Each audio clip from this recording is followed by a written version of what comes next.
When you think of capacity, you're going to think of this. My favorite hand signal to do. Someone said if you ever sunk in a ship, you'd be going down with your tripod fingers. Capacity is, what is the capacity of your patient, your provider, and your chair functioning at the same time? Okay, so the pieces are the metrics that make up this. Available hours, it's kind of obvious. Let's go back a bit. Capacity is also another word for your facility utilization.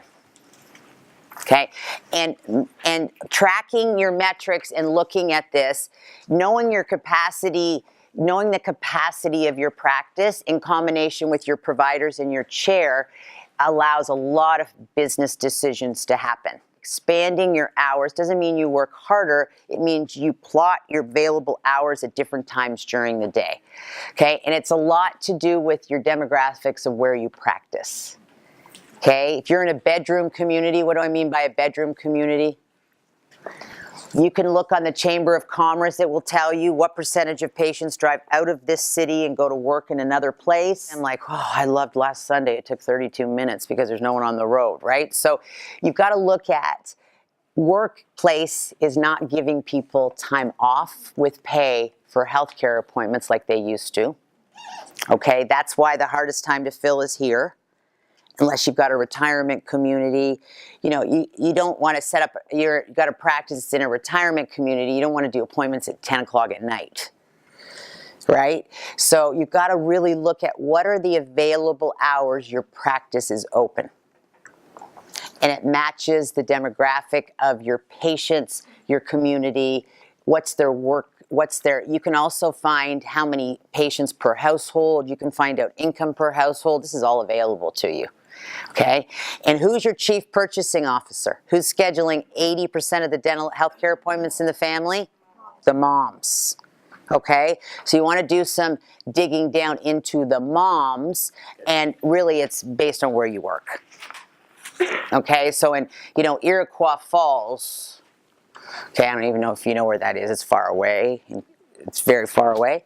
Do they have to be open till 9 o'clock? Well, no, it gets dark at 3 p.m. there.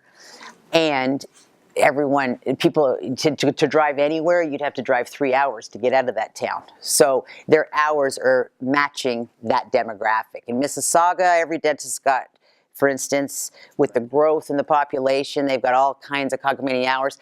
Why do you see dentists opening up so many days and so many hours? Because you still pay the overhead at night on your chairs, maybe not your providers, but on your facility. Now, remember we talked a little bit about your facility, to the top one, facility culture.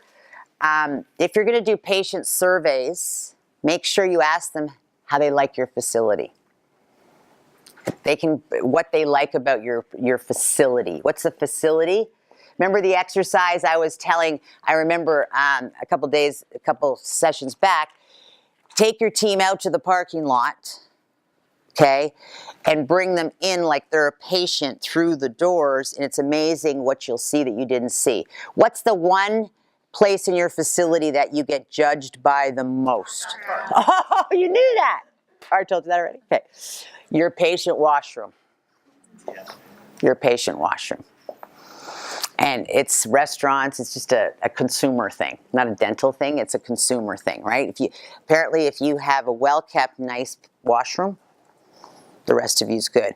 What's a big thing in the news right now we really need to reiterate with our patients in our facility is our infection control.